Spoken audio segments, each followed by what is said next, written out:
நீங்கள் அவ்வளோ எளிதாக நினச்சிருங்க. சென்னையில் இருக்கிற ஒரு 16 தொகுதியில் ஒரு 10 தொகுதின்னு வச்சுங்க.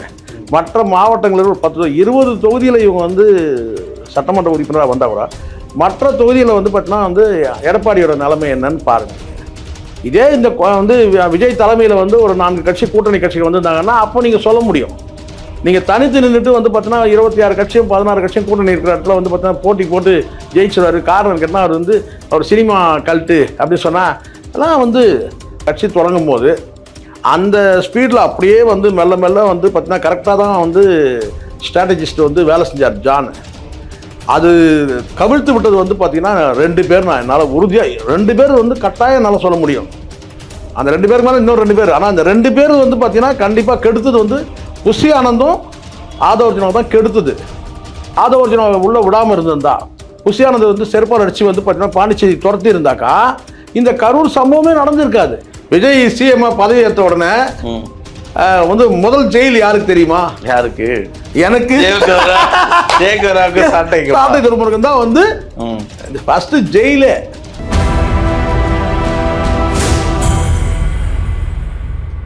நியூஸ்மேட் நேயர்களுக்கு வணக்கம். இன்றைய நேர்காணலில் நம்மோடு இணைந்திருக்கிறார் மூத்த ஊடகர் திரு சேகர் அவர்கள். சார் வணக்கம். சார் வணக்கம். சார் வணக்கம். தமிழ்நாட்டு தேர்தல் முடிவென்ற நிலையில் ஸ்டாலினுக்கு ஒரு பேர் அதிர்ச்சி கொடுத்துருக்காங்க உளவுத்துறை. சார் கிட்டத்தட்ட 40 தொகுதிகளில் தாவேக்கா அதிமுகவும் சரி திமுகவும் சரி லீடு கொடுத்து போட்டி களத்தில் செம்ம போட்டியில் இருக்குது. அது பெரிய வருத்தத்தில் இருக்கார் திரு ஸ்டாலின் அவர்கள்னு ஒரு செய்தி வந்திருக்கு. எப்படி பார்க்குறீங்க? தாவேக்கா அந்த இடத்துல போயிடுமா? 40 தொகுதி ஒரு டைட்டாக ஒரு களத்தில் ஒரு போராட்டம்னா அது ஒரு தோல்வியை தானே. நானே சொல்கிறேன் சார். இங்கே சென்னையில் வந்து பார்த்திங்கன்னா கிட்டத்தட்ட ஒரு 10 தொகுதியில் வந்து செகண்ட் பிளேஸில் வந்து இருக்கிறாங்கன்னா பார்த்துங்க. நீங்கள் அப்படி புரிஞ்சிங்க. நீங்கள் 40 தொகுதியில் வந்து பார்த்தீங்கன்னா வந்து முன்னிலை வந்துடுவாங்கலாம் அப்படி நினைக்காதீங்க. ஒரு செகண்ட் பிளேஸில் வந்து ஈக்குவல் டஃப் கொடுக்குற இடத்துல இருக்கிறாங்கன்னு வச்சுக்கலாம். ஒரு 100 ஓட்டு 200 ஓட்டு இழுபறியில் இருக்கிறாங்கன்னு வச்சுங்க. புரியுங்க சொல்கிறது? ஒரு 10 தொகுதியில், அதனால தான் நான் திரும்ப திரும்ப சொல்கிறேன், ஒரு 10 தொகுதியில் ஜெயிக்கிறதா வச்சுங்க. 40 தொகுதியெல்லாம் ஜெயிக்க முடியாது. புரியுதா சொல்கிறது? நீங்கள் அவ்வளோ எளிதாக நினச்சிருங்க. சென்னையில் இருக்கிற ஒரு 16 தொகுதியில் ஒரு 10 தொகுதின்னு வச்சுங்க.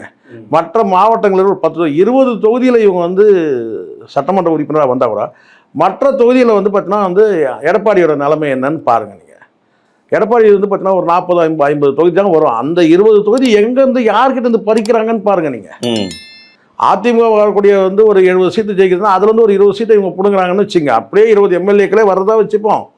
சான்ஸ் இல்லை. ஒரு 10 எம்எல்ஏ வருது, இல்லை 20 எம்எல்ஏ வருது, மீதி ஒரு 60 எம்எல்ஏ வருது, அவ்வளோதானே. அதிமுக வருது 80 எம்எல்ஏ போனால் விட மீதி எந்த பிரச்சனை மெஜாரிட்டி யாருக்கு வருது? சரிங்களா? 118 இருந்தாலே இங்கே ஆட்சி அமைக்க முடியும். அதுக்கப்புறம் கூட்டணி கட்சிகள். அப்போ உங்களுக்கு வந்து பார்த்தீங்கன்னா வந்து பெருசாக வந்து ஸ்கோப் இல்லைல்ல சார். அதனால் இதெல்லாம் வந்து எனக்கு தகவல் சொல்லுவாங்க. என்னன்னு கேட்டிங்கன்னா வந்து ஒரு 40 தொகுதியில் வந்து பார்த்தீங்கன்னா அவங்க டஃப் கொடுக்குறாங்கன்னா அந்த 40 தொகுதியில் யார் டிசைடிங் ஃபேக்டாக இருக்குது?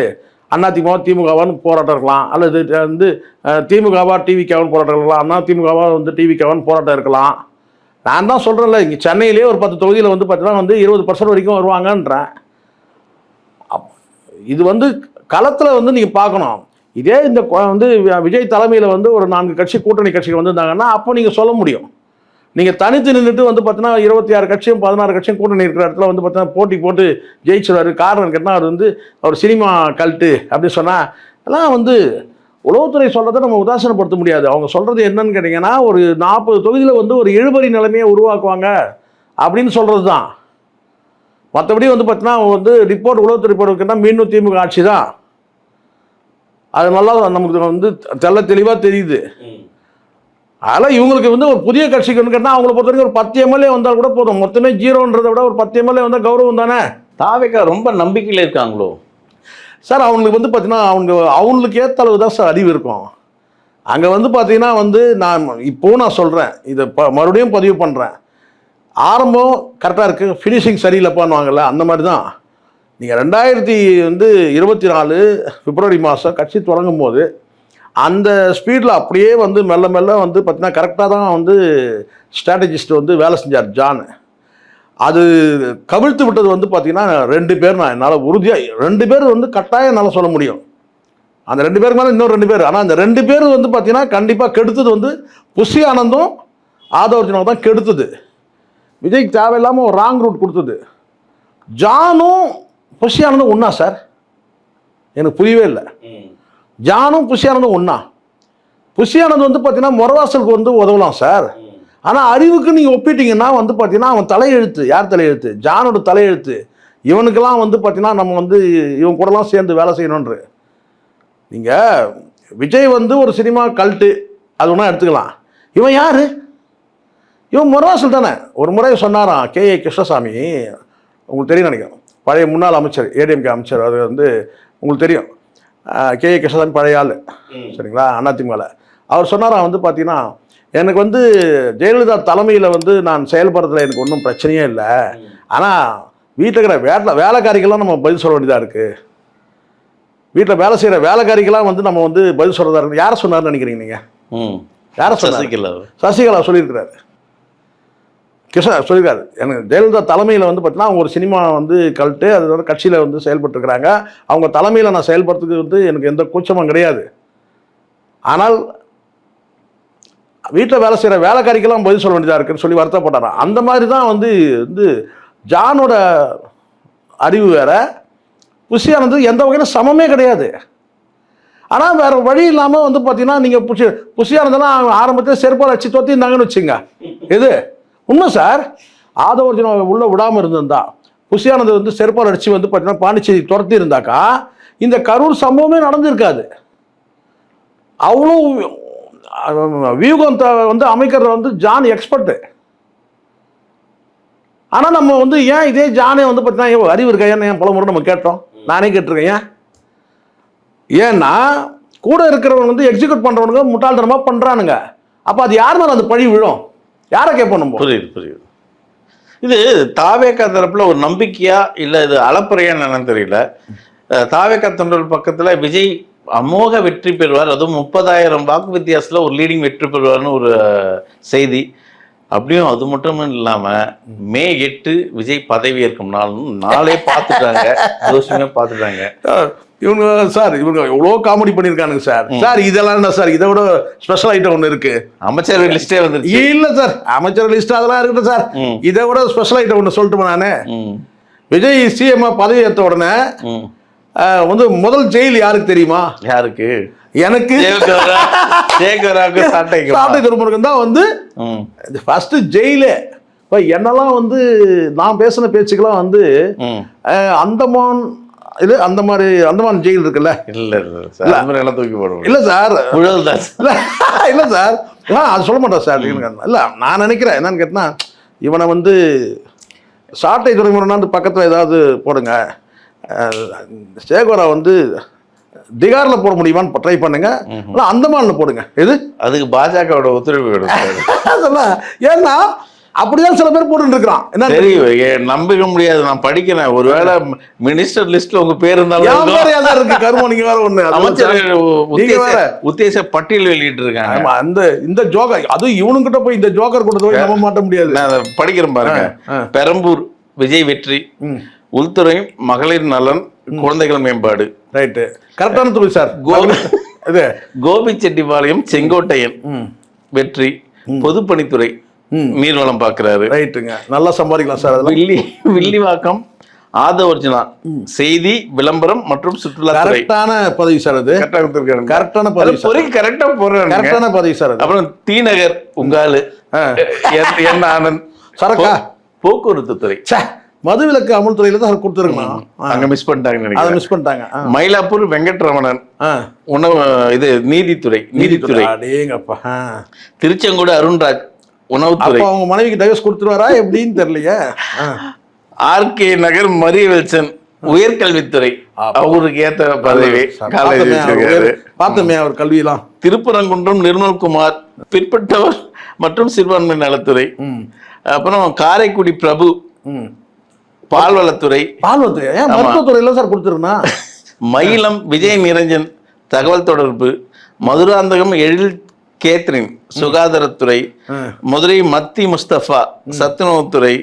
திருப்பூர் தெற்கு சத்தியபாமா வேளாண்மைத்துறை, சிவகங்கை குழந்தை ராணி நாச்சியார் பள்ளிக்கல்வித்துறை, சேலம் தெற்கு பார்த்திபன் தொழில்துறை, வால்பாறை ஸ்ரீதரன் வனத்துறை, லால்குடி கூப்பா கிருஷ்ணன் வருவாய்த்துறை, ராசிபுரம் லோகேஷ் அறநிலைத்துறை.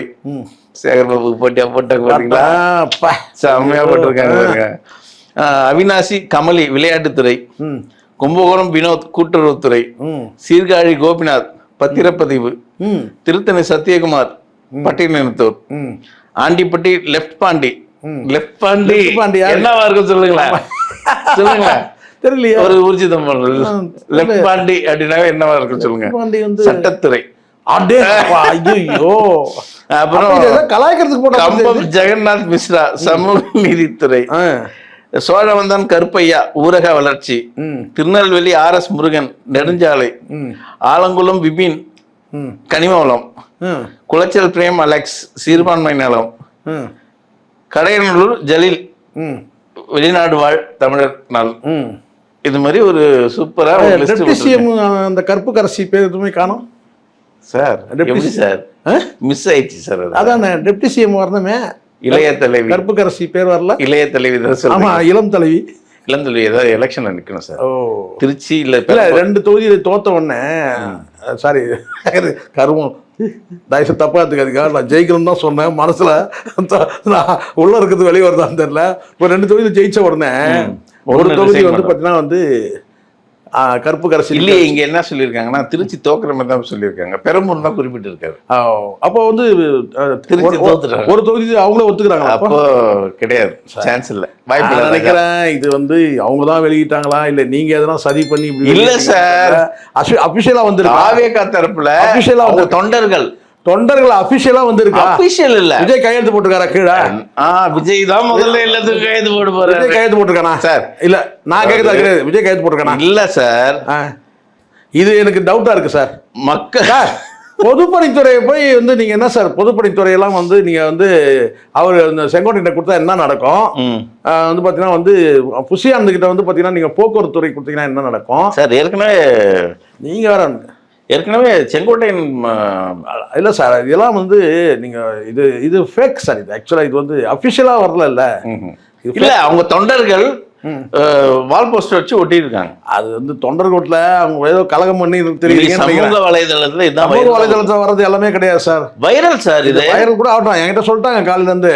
நான் வந்து ஒத்துக்க மாட்டேன். மதுவிலக்கு அமல்துறை தானே கொடுக்கணும் புஷியானந்துக்கு.